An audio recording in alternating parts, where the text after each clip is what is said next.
Nonprofit professionals, have you thought about using gift cards? They're especially helpful this time of year. Think holiday gifts for the whole team, year end bonuses, and even direct support to families in need around the holidays. Charity Charge has a free gift card program just for nonprofits with no sign-up fees or ordering minimums. Text or email a digital card for face value, no extra cost, or ship a physical card if you prefer. Let our team support your year-end projects and save money on your gifting. Visit charitycharge.com to learn more and beat the holiday rush. Now, on to the episode. Thanks for tuning in. Hello, everybody, and welcome. This is Grayson Harris, and today we are absolutely pleased to be joined by Bethany Cartledge. She is the Executive Director of the Society of St. Vincent de Paul of Lane County. Bethany, thank you so much for taking time to talk with us today. Yeah, absolutely. Thank you for inviting me here. Of course. Well, can you set the stage a little bit here and tell myself and our audience a little bit more about what y'all do out there? Yeah, absolutely. I will work to be brief as we're really broad. So we achieve our mission through three core areas. We have affordable housing, we do the retail and manufacturing, and homeless and emergency services. But underneath each one of those areas is really a myriad and a nest of services or programs. Yeah. So within the housing, there's transitional housing. There's housing for young adults exiting the foster care system. We run manufactured housing communities. And so a wide variety of stuff. That is amazing. Well, with this wide variety of stuff, if you could define what success looks like for you and your role and your organization, what would that be? Yeah, absolutely. For me personally, I consider my success to be when things are going well for each of the directors that I'm supervising. That they have the successful outcomes that they're striving for within their departments. For success in the larger community, it's are we able to really fill in and fit the need with the social safety net? We look at who's doing what so that we can work hard to not duplicate services. So we work to partner with other nonprofits, collaborate with government agencies, nonprofit Yeah. agencies to see how can we best kind of provide this wraparound service. So success looks like people who are housed, fed, sheltered, encouraged, supported, healed. And that's across all the departments, even in the ones that where you think, well, that doesn't really apply here. Well, yes, it does. It all ties together. Of course. Well, can you tell me a little bit more about what that collaboration looks like within the local government of Lane County and other organizations as well? Yeah, absolutely. I think a really great example is the Schlis Resource Center. We actually just opened it up this past April. And it's Congrats. thank you. It's an office space adjacent to our Eugene service station, which is day Okay. access for folks who are experiencing homelessness. And we invite in government agencies, we invite in senior and disability services, workforce development, organizations that are providing wound care so that we can have this wraparound services right on site. We've Yeah. had 700 appointments facilitated through that office space just in the last few months. So that's been incredibly successful. And it's kind of us looking at what do we have available? What can we offer? How can we do this better? We have space, right? We have space and we have access to the people who are struggling. How do we bring in other providers to support people on their journey? That is incredible. I really appreciate it. And whenever you have, an organization that's as complex as yours, these collaborations and partnerships I think are key, right? In order to provide all of these services. So for some context, how many total employees and contractors are you managing at the organization? Yeah, we have 608 employees, and we operate in 5 counties in Oregon, and we have 2 cities in California that we work in. So we're really Wow. large as far as when you consider kind of the range. Hmm. I think what helps us be successful is that the different directors and employees have the shared vision and mission. So when you Yeah. have kind of this shared launching pad, it makes it easier to achieve success. And we don't look at it that, well, I work in this department and this is my box, this is all I'm going to do. We serve like the Egan warming centers. So these are kind of overnight shelters that open up during the winter season to Yeah. provide life stabilizing services so that folks are not freezing on the street. We have this intense year in 2024 where we had an ice storm. And I had my business development director bringing pizzas. My IT director at the time was driving the shuttle. And so there's really this atmosphere and culture of all hands on deck. I love that. And how is it within your role navigating this importance of having a broad context of all the kind of ins and outs of the organization, but then also enabling your leaders to be laser focused in on what their kind of responsibilities are? How do you manage that within your position? Yeah, I think that One of the key ingredients in our culture is servant leadership. So, one, I've worked in so many of the departments here at St. Vincent de Paul before I was in this position. So, I understand what the day to day looks like. I understand what it means and feels to be in the trenches. And then not just our leadership, but to be honest, the organization as a whole, we really strive to empower staff. Actually, that's our fourth value is empowerment. So we look Okay. at this is your role, right? So you're hired to do ABC, but if your passion is DE and you can fold that in and that's possible, then we allow people to kind of pursue passion areas and expand and enlarge their circle, so to speak, so that they Mhm. can kind of take on something that's really interesting. And I think that that's one of the things that draws people to St. Vinny's is we don't have a fear of risk, and we have a culture of innovations. People will say, "Hey, I just really want to try this out. Is that okay?" Yeah, let's. What's the worst that can happen? Let's try it. I love that. And if you could share, you share this great story of this jewelry making and upscale and recycling with me. If you could share that with us, and then also speak to how, as a leader, do you encourage and reward this type of behavior within your staff, and enable them to also have that capacity to pursue these kind of creative and innovative ventures. Yeah, absolutely. Well, for the jewelry, we're always doing this thing that we call kind of mining the waste stream. We're looking at items that are discarded and seeing how can we extract additional value from that. And when I think of that, we're kind of reclaimers. So we reclaim Mhm. stuff, people, places. But with the jewelry specifically, we get jewelry in that's broken, but maybe it's silver. And so we were looking at that. We tested it. We could confirm, yes, this is majority silver. So then we were like, we can melt this down, we can create a pendant, we can create jewelry out of this. So we have this amazing creative person on our staff, and he had previously run our glass foundry. Mhm. And so we asked him, hey, what do you think is possible here? So what we did, we just gave him a lot of the material, let him play around with it, and kind of see like, what do you Yeah. think? So we have this idea, but like he's the one who kind of putting flesh on the bones. Yeah.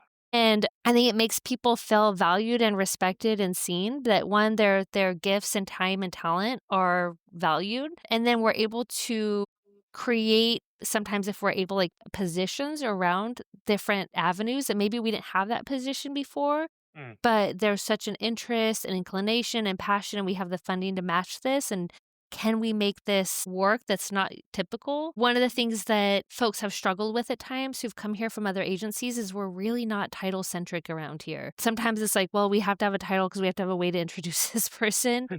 But there's a lot of that creativity in, well, this is my core, but I really like this other thing, and can I blend the two? Yeah, I appreciate that context. When you're looking at creating a role to solve, a need, Mhm. right, within the organization, and you're looking to hire for that, how are you building in enough responsibilities to where that is getting done, but then still allowing that excess capacity in terms of the labor time that goes into that? Hopefully that made sense.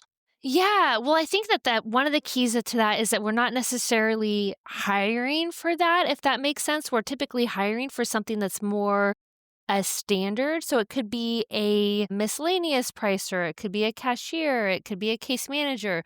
But where we see this kind of this growth is once people have been with us for a while and they feel very confident and comfortable in their role. And then they can kind of put their head up and see, well, what else are we doing? And what does my Mm, place look like here? 25% of our leadership team is from internal promotions. amazing. And so we really work to cultivate people. So when we get to that kind of that innovation, that's with people who kind of have been here, they know this area, and then they see something that they think that could be better. And I believe that I have the Yeah. solution inside of me and I can bring that solution to fix this. I really appreciate that context. And, nonprofits, and then even more specifically, human services oftentimes struggle with retaining and hiring talent in the Mhm. first place. Have you seen that kind of culture and mentality that has helped with that in terms of retaining, people within the organization and finding, good people? Yeah, absolutely. I mean, I'll use myself for an example. I When I got to a place where I felt like I had mastered the book department, I was running, Mhm. I had 18 staff across 12 stores, and I felt like that was down pat and I wasn't challenged anymore. Instead of pursuing outside employment, my boss recognized that I needed a new challenge. And so every time I kind of hit that limit of I'm excelling at this, I want something different, my boss would just give me more challenges and more work, and it would keep me like really interested and engaged. And so one of the things that we do when we're talking to people is, where do you see yourself in the next year? And Yeah. sometimes it's not with Finnies, right? So we have definitely folks who've come through and they say, my goal and my dream is to be in XYZ position. So we see, can we partner with them and help add some of the skills that they need so that when they Mm. exit, they're an ally. Because even if they're not like a lifer, like I consider myself, is this someone that I can cultivate to be an ally, working in another agency within the community that now I have a friendly face that I can call? And I think is probably going to build up a lot of long-term success for your organization for sure. We've briefly talked on what collaboration looks like for you and your community.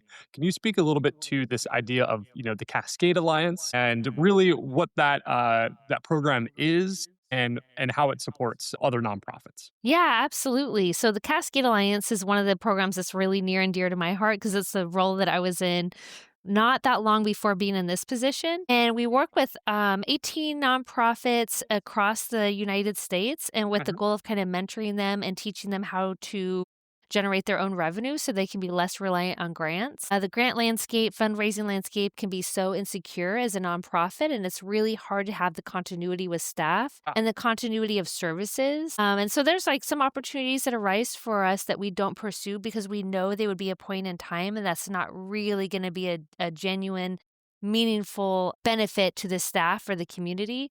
So we work with groups and we teach them how to do retail thrift, online books, mattress recycling. And then what we find is when they're out of that resource constrained perspective, they're able to really consider, what else can I do? of So we course. have some members who have looked at adding community services or housing or modifying what they're doing for community services because they're now out of that strain of, can I pay payroll? Got it. And can you talk a little bit more to what the role of say the Society of St. Vincent de Paul is in that relationship? Yeah, absolutely. So we are like consultants, Okay, but got for it. free, which when can you find that, right? So the Amazing. Yeah. requirements on our end is that they have to be a nonprofit. They have to have a really strong point person. So we want to know that if we're investing time and energy in Mm, someone, there's going to be a mutual investment and that they have buy-in from their board and executive director. Because maybe you have one of those, right? You have a yeah. great program manager, they're hungry, they're excited, they want to make the change, but they don't have the authority or ability to make some of the changes that we would recommend. So we really Understood. want that cohesive buy-in. Got it. Speaking to this nonprofit audience that's tuning in, what would be a piece of advice? Because I know there's a lot of opportunities that come across your plate, with Mhm. the scale of organization that you are. How do you filter this out and say no to ones that maybe aren't mission aligned? What would be some advice around accomplishing that? Yeah, absolutely. For me, I have a multi-year view of what are we trying to do as an agency, right? And then I'll break that into a single year and then I break it into a quarter. So Mm, I know what are the things that I need to do to help the organization and my team be successful. So something may come along and it seems good, but that's where it's like you're usually not deciding between good and bad. You're deciding yeah, between good and best. That's the reality as a nonprofit. And so you have to really be able to tease that out. So yeah, I developed kind of like a decision making tree. So I first look at, is it in line with the overall mission and vision? And if it's not, then it's a non-starter. And then if it is, then it's kind of going to the next thing of, is it in line with the organizational goals that we're pursuing? Would it take us further away from them or closer to achieving them? And then if, I've said yes to those two things, it's, do we have the capacity? And then the capacity level is really the people capacity. Do we have the right people in the right place to steward the project? Because sometimes you might have the right person, yeah, but are they even able to shift gears and go to that new project, or would it cause something else to suffer? Do I have the funding capacity? Will this place a burden on the organization down the road? Is it going to be something that's going to last for more than a year? Because the single year programs and projects are really hard. They're hard on staff, they're hard on yeah, the agency, they're hard on the people we serve. Do I have the time capacity? Can I fold this into our existing initiatives? Do I have the space capacity? So those are the capacity questions. And then yeah. if I'm able to kind of go through that tree and answer yes, then I bring it to my leadership team, who I call my Swiss cheese crew. They poke all the holes after I've gone through and poked my own holes.